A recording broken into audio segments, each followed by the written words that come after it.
기도회도 찬양해 주셨는데 이어서 또 귀한 찬양으로 은혜 주셔서 감사합니다. 부활하신 주님을 찬양합니다. 할렐루야.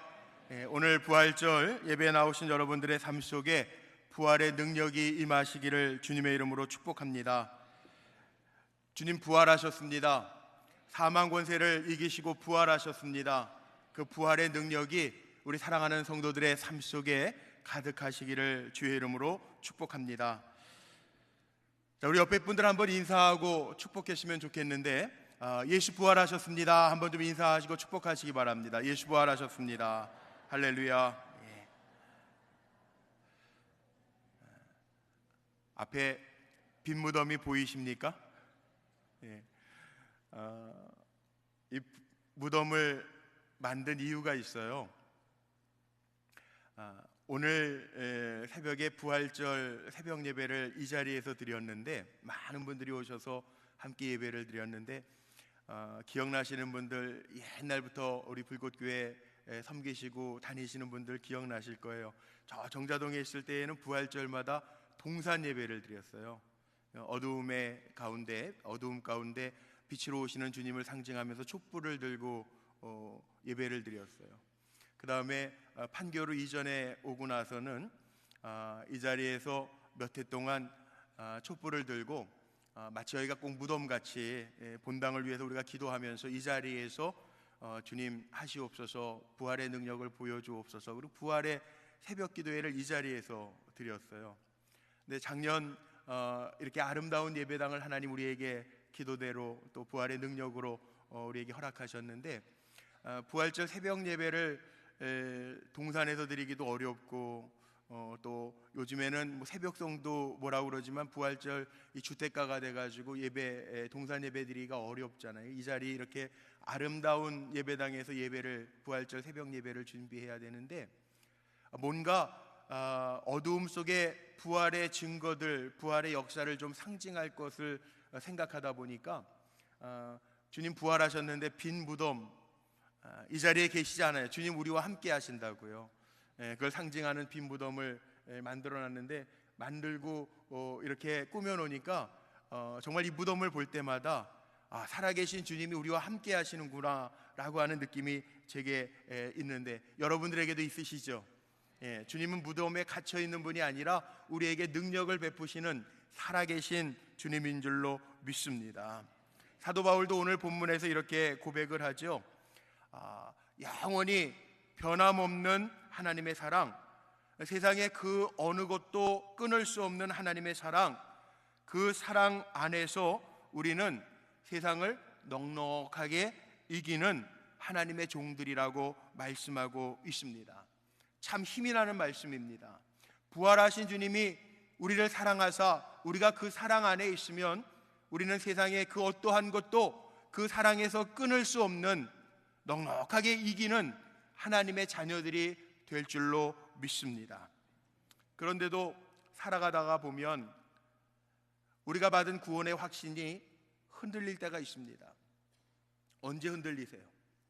여러분, 우리가 구원받은 이미 하나님의 자녀고 세상을, 사망 권세를 이기신 주님이 우리와 함께 하시기 때문에 우리는 이겨놓고 싸우는 싸우는 하나님의 자녀들임에도 불구하고, 구원의 확신이 있음에도 불구하고 간혹 가다가 우리의 구원받은 그 확신이 흔들릴 때가 있어요.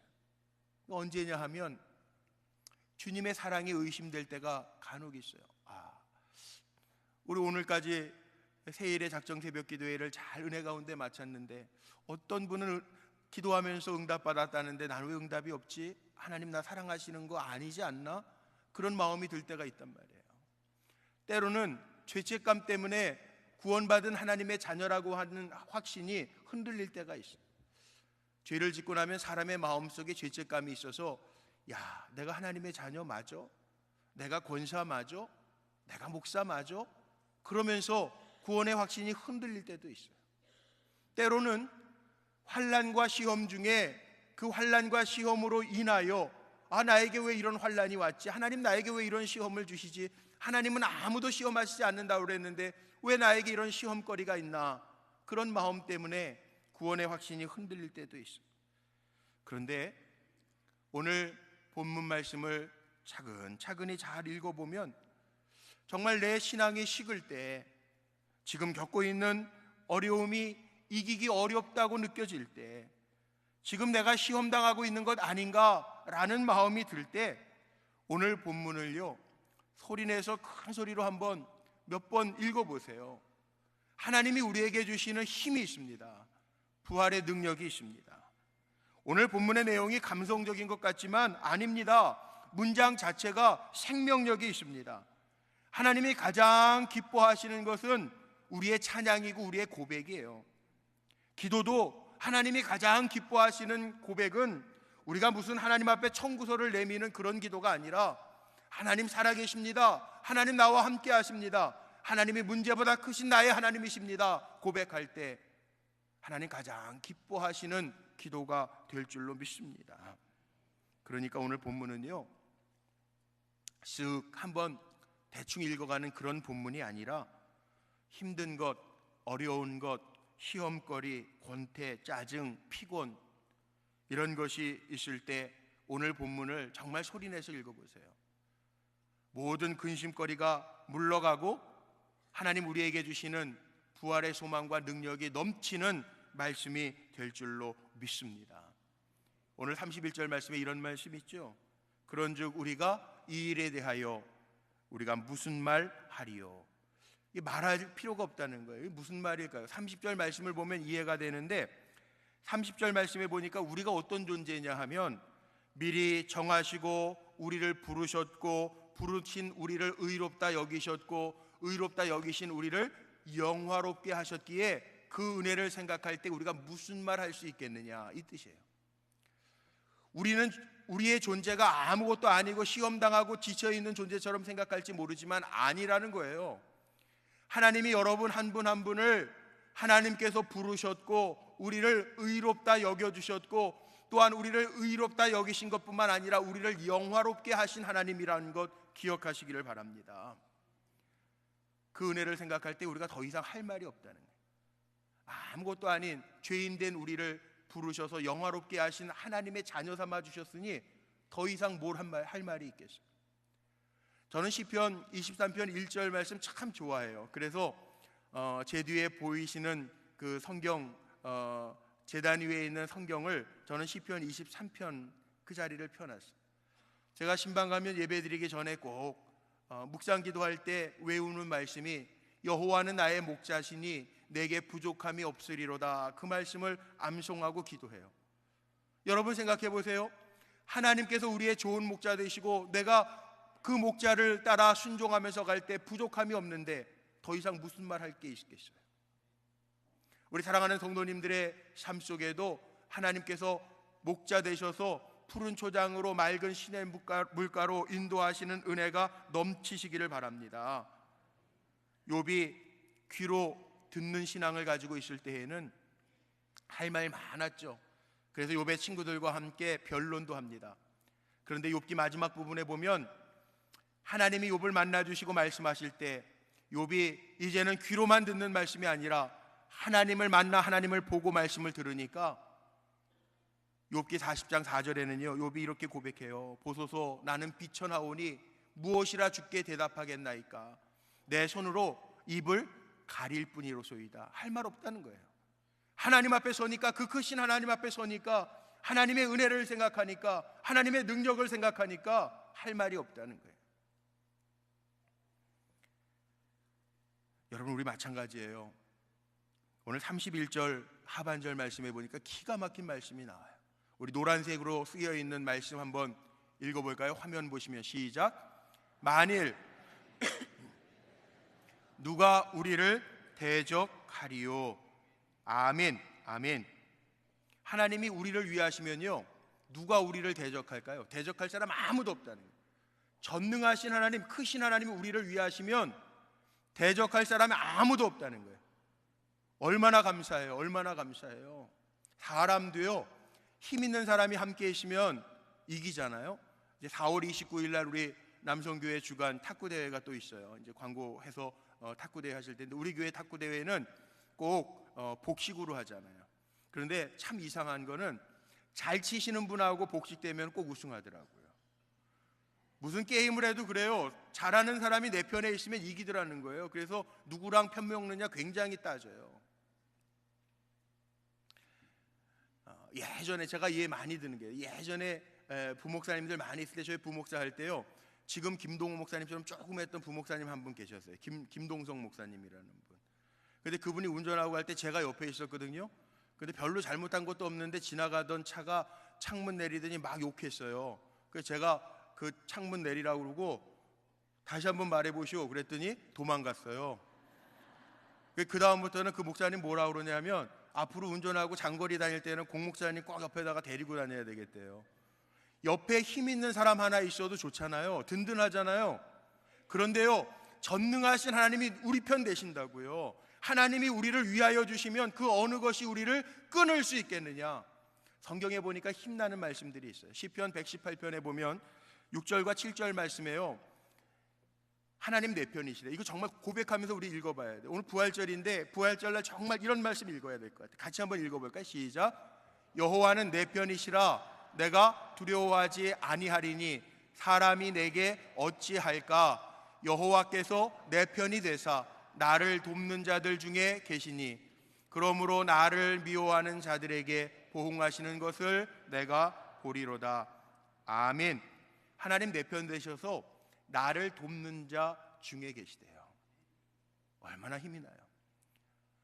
스스로 자 신방 가면 제가 꼭 인용하는 말씀이십니다. 이사야서 41장 10절. 그 하나님 어떤 하나님인가 우리 또 같이 한번 고백할까요? 읽어봅니다. 두려워하지 말라. 내가 너와 함께함이라. 놀라지 말라. 나는 내 하나님이 됨이라. 내가 너를 굳세게 하리라. 참으로 너를 도와주리라. 참으로 나의 의로운 오른손으로 너를 붙들리라. 아멘. 하나님이 우리 편이십니다. 하나님이 우리와 함께하고 우리를 도와주십니다. 여러분 얼마나 좋습니까? 그 능력의 하나님이 내 편 되셔서 나를 도와주신대요. 그 하나님은 어떤 하나님이냐면 우리를 위해서 다 주신 하나님이라는 거예요. 가장 사랑하는 아들까지 이 땅에 보내셔서 그 아들 십자가에서 우리의 죄를 위하여 죄값을 치르게 하시고 우리를 하나님의 자녀 삼아주셨다는, 아들을 얼마나 사랑해요. 그런데 그 독생자를 우리를 위해서 보내주신 하나님이 뭐를 우리를 위해서 안 주시겠냐고 하는 말씀이 있어요. 제가 다른 친구 목사들 할 때 부러운 게 하나 있는데, 뭘 부러운 게 있었냐면 시골 출신 처갓집 있는 목회자 친구들이 있어요.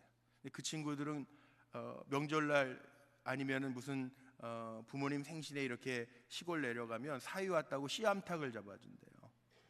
예, 씨암탉을 시골에서 잡아주시니까 이제 가면 이제 너스레 떠는 거죠. 장모님 사위 왔습니다. 닭 한 마리 잡아주셔야죠.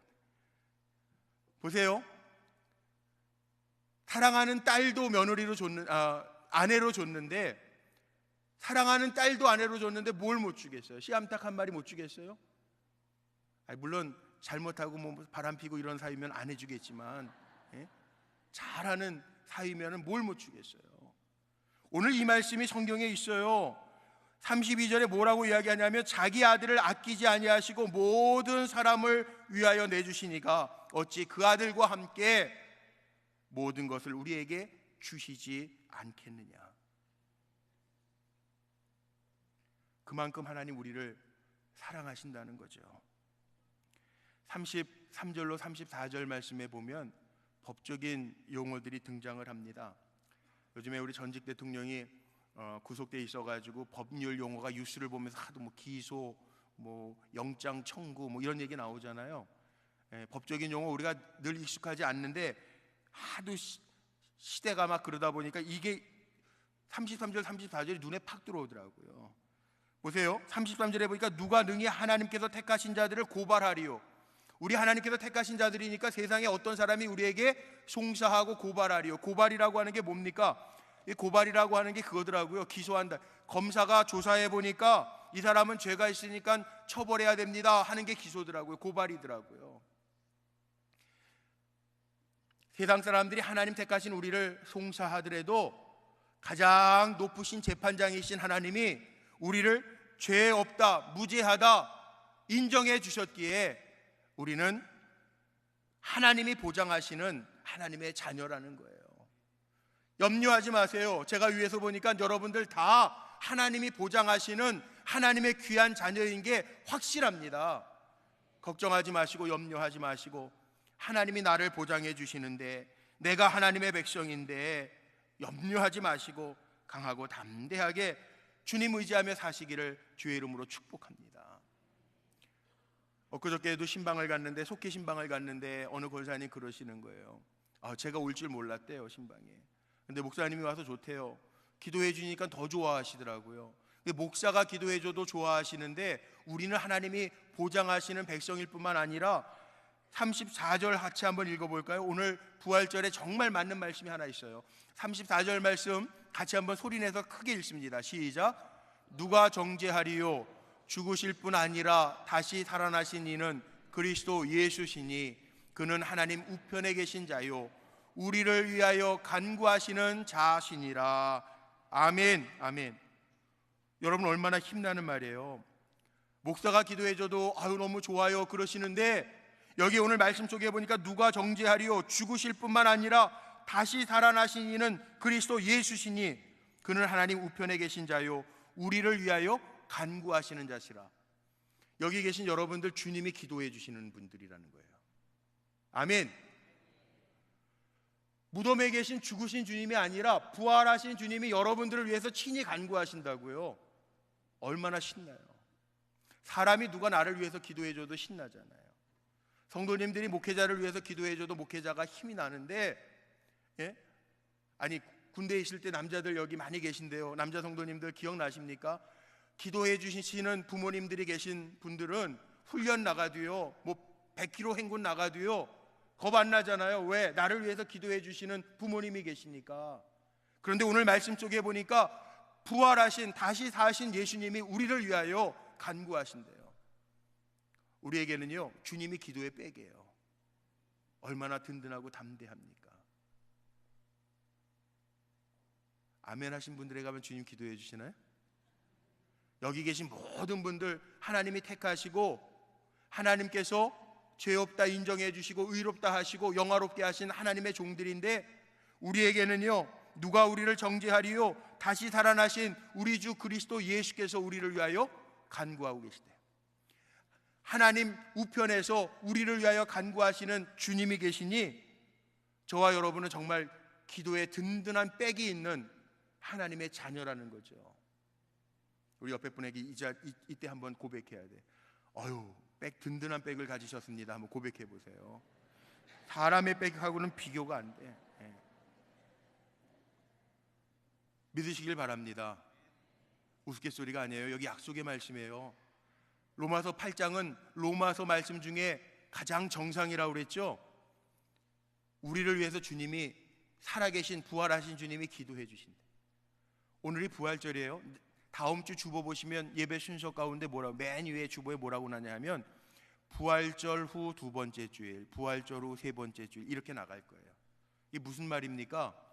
부활하신 주님이 우리와 함께 하신다라고 하는 증거이기 때문에 부활절 후 두 번째 주, 세 번째 주 이렇게 나가. 우리는 지금 사망 권세를 이기고 부활하신 주님과 함께 살고 있다라고 하는 증명이죠. 부활하신 예수님은 우리를 위해서 쉬지 아니하시고 하나님 우편에서 우리를 위해서 기도하신대.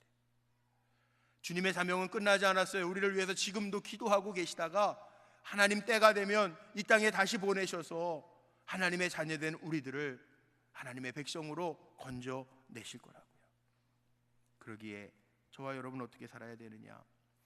주님이 나를 위하여 항상 중보하고 계시다라고 하는 것 기억하면서 든든하게, 이미 우리는 이겨놓고 싸우는 싸움을 싸우는 사람들인데 염려하지 말고, 어떤 문제가 있어도 근심하고 걱정하지 말고 담대하게 나아가는 하나님의 종들이 되어야 할 줄로 믿습니다. 그럼 또 이런 분들이 있을 거예요. 목사님, 오늘 부활절이긴 한데 아직까지 나에게 이런 어려움이 있어요. 주님이 나 사랑하시지 않는 것 같아요. 왜 나에겐 이런 문제가 있죠? 그런 분들이 있어요. 그런데 우리도 종종 그런 실수하죠. 나는 괜찮은 것 같은데 저 사람 저렇게 힘든 거 보니까 나는 사랑하시는 게 맞는데 저분에게는 하나님의 사랑이 아직 없나? 그런 분들이 있어요. 네요. 오늘 35절 말씀에 보니까 구원받은 하나님의 백성들에게도 오는 위협들은 있어요. 35절에 나오는 말씀을 보니까 여기에 7가지더라고요. 왜 7가지? 성경의 7가지는 완전한 곤고함, 어려움을 얘기하는데 여기에 보니까 환난, 곤고, 박해, 기근, 적신, 위험, 칼이라고 하는 것들을 제시하고 있습니다. 이 7가지 모든 것 보니까 우리 인생에서 겪을 수 있는 모든 일들, 환난들, 어려움들이 이 안에 다 범주에 포함돼요. 예를 들면 내면적인 갈등이나 불안함 같은 거는 곤고라고 하는 거에 다 포함되겠죠. 요즘에 경제적으로 어려운 때 지나니까 경제적으로 어려움을 겪거나 물질로 인해서 힘든 분들은 이 안에 나오는 기근 안에 다 포함이 되겠죠. 우리도 항상 이런 많은 위협 속에서 삽니다. 질병과 곤고, 적신 있어요. 위험, 요즘에 전쟁의 위험이 한국 한반도에 뒤덮고 있어서 우리 기도하고 있잖아요. 나라를 위해서 있어요. 구원받은 하나님의 자녀들이 우리가 사는 이 땅에도 이런 적신과 기근과 전쟁의 위협과 곤고가 있어요. 그런데 사도 바울이 이야기합니다. 이런 여러 가지 어려운 환경 가운데에서도 그리스도의 사랑으로 인하여 그 어려움이 우리를 그 사랑 안에서 끊을 수 없느니라, 이렇게 표현되어 있어요. 사도 바울이 감상적으로 표현한 말이라고요? 아닙니다. 사도 바울은요, 이렇게 자신 있게 고백할 수 있는 이유가 있습니다. 이미 다 겪었어요. 고린도후서 11장 23절 이하의 말씀에 보니까 사도 바울이요, 자기는 체험했거든. 이게 체험 신학이기 때문에 이렇게 고백하는 거예요. 사도 바울은 자기가 살아오고 전도자로 살아가면서 내가 수고를 넘치도록 하고 옥에 갇히기도 더 많이 하고 매도 수없이 맞고 여러 번 죽을 뻔하였으나 유대인들에게 40에서 감한 매를 5번이나 맞고 3번 태장으로 맞고 1번은 돌로 맞고 3번 파선하고 일주야를 깊은 바닷속에서 지냈으며 여러 번 전도 여행을 하면서 강의 위협과 강도와 동족의 위협과 이방인의 위협과 시내의 위협과 광야의 위협과 바다의 위협과 거짓 형제의 위협을 수없이 당하고 목마르고 굶주리고 헐벗은 적도 있었다고 고백해요. 그런데 그 어려움 속에서도 하나님이 나를 지키시고 인도하셨다라고 사도 바울은 간증하며 체험을 고백하고 있습니다. 저는 우리 사랑하는 성도들에게도 그 어떠한 어려움과 위협과 곤고와 기근과 같은 어려움이 있어도 하나님이 우리를 위하시면 그 어떤 것도 우리를 그 하나님의 손길에서 끊을 수 있는 것이 없는 줄로 믿습니다. 그래도 어려운 분이 있다고요? 하나님이요, 단련시키십니다. 욥기 23장 10절 말씀에 보면 욥이 이런 고백해요. 하나님이 나를 단련하신 후에는 내가 순금과 같이 나오리라. 그 얘기는 내가 지금 당하고 있는 어려움들, 그 파생된 문제들이 그를 하나님의 사랑에서 끊게 하는 이유가 아니라 불순물 녹여내면 불순물 따로 나오고 순금 따로 나오는 것처럼, 정제가 되는 것처럼 그 지금 당하고 있는 어려움과 힘듦은요, 하나님이 나를 단련하신 후에 나를 더 정금과 같은 존재로 세우시기 위한 하나님의 사랑임을 기억하시기를 바랍니다. 그거 받아들이기 쉽지 않지만 결국은 하나님 우리 위하시기 때문에 어떤 것도, 세상의 어떤 것도 우리를 끊어낼 수 있는 게 아무것도 없다. 그래서 37절에 이런 고백을 합니다. 그러나 이 모든 일에 우리를 사랑하시는 이로 말미암아 넉넉하게 이기느니라. 하나님은 우리를 넉넉하게 이기게 하시지 아주 간신히 이기게 하시는 하나님이 아니라는 거예요. 오늘 읽은 로마서 8장 38절 39절 마지막 부분에 보면요, 하나님의 사랑 안에 있으면 사도 바울이 복음의 확신을 갖는 게 있습니다. 38절 39절 말씀 우리 같이 한번 읽어보죠. 확신 있게 읽어야 돼요. 바울에게만 그랬어, 이게 아니에요. 복음은요, 내 것이 돼야 나의 복음 되는 거예요. 같이 한번 읽어보죠. 시작. 내가 확신하노니 사망이나 생명이나 천사들이나 권세자들이나 현재의 일이나 장래의 일이나 능력이나 높음이나 깊음이나 다른 어떤 피조물이라도 우리를 우리 주 그리스도 예수 안에 있는 하나님의 사랑에서 끊을 수 없으리라. 아멘. 아멘. 여기 9가지가 나오는데 9가지 가운데 첫 번째 나오는 것이 사망입니다. 사망 무섭죠. 그런데 우리에게는 사망조차도 하나님의 사랑에서 끊을 수 없대요. 제가 장례 예배를 가면 꼭 예를 드는 예화가 하나 있습니다. 여기에 계신 분들 시간 차이는 있겠지만 다 우리가 죽음이라고 하는 문을 통과해야 돼요. 그런데 보통 사람이 죽으면 태어난 시간, 날짜와 그 다음에 세상을 떠난 날짜를 적어요.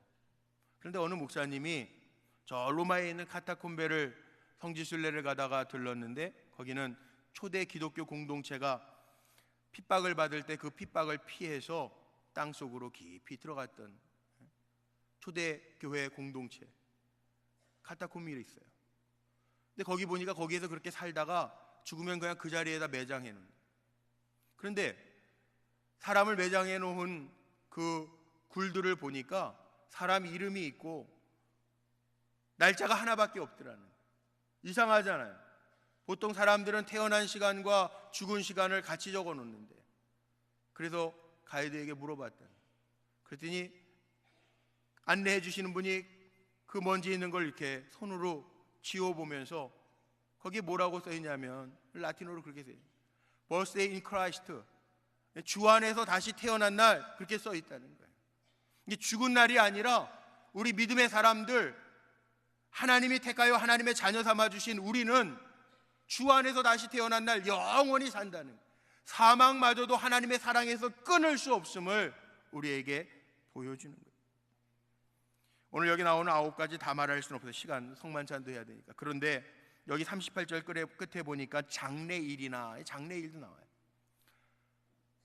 장래일, 불투명한 미래, 요즘같이 우리 힘도 아니고 우리 주권으로도 아니고 강대국 사이에서 북한과 미국 사이에서 막 전쟁의 위협들의 이야기들이 들리고 뉴스를 들을 때 불쾌해요. 불안해요. 근데 염려하지 말라는 거예요. 장래일, 하나님이 그 장래일마저도 주장해 주신다는 거예요. 염려하지 마십시오. 염려하지 마십시오. 오늘 말씀 속에 나와 있는 것처럼 우리는 넉넉히 이기는 하나님의 종들이라는 거예요. 합력하여 선을 이루시는 하나님이 내 삶을 주관하고 계시다는 거예요. 이 로마서를 이야기하는 많은 성서학자들이요 이렇게 얘기합니다. 로마서 9조를요 등산하는 것으로 비유해요. 그래서 1장에서부터 8장까지는 이게 이론이죠. 복음에 대한 이야기, 우리가 왜 죄인인가, 우리가 어떻게 하나님의 자녀가 되었는가를 설명해줘요. 조금 어려운 것 같아요. 오르막이에요. 그런데 로마서 8장 마지막 부분서부터 9장 11장까지는요 산 정상이라는 거예요. 우리 산 정상에 올라가면 어떻게 합니까? 야호 그래요. 산에 올랐다는 거죠. 마찬가지예요. 복음의 정상이 뭔지 아세요? 세상의 어떤 위협도, 사망의 위협도, 장래 불투명한 것도 하나님이 우리를 위하시면 그 사랑에서 끊어버릴 수 있는 것이 아무것도 없다는 거예요. 그리고 12장서부터는 내리막길인데 우리의 삶을 어떻게 살아야 되는가에 대한 이야기가 나와요. 오늘 로마서 8장 26절부터 읽은 말씀이요 제목 별칭들이 참 많더라고요. 승리의 개가라고도 붙어있고 바울의 대선언이라고도 나와 있고 복음의 즐거움이라고도 나와 있어요. 이유가 있어요. 오늘 결론인데 오늘 읽은 말씀의 35절 또 마지막 39절 보면요 2가지가 나옵니다. 하나는 누가 우리를 그리스도의 사랑에서 끊으리요. 35절에 보니까 그리스도의 사랑이 하나 나와요. 마지막 39절에 보니까 39절에는 또 이렇게 나옵니다.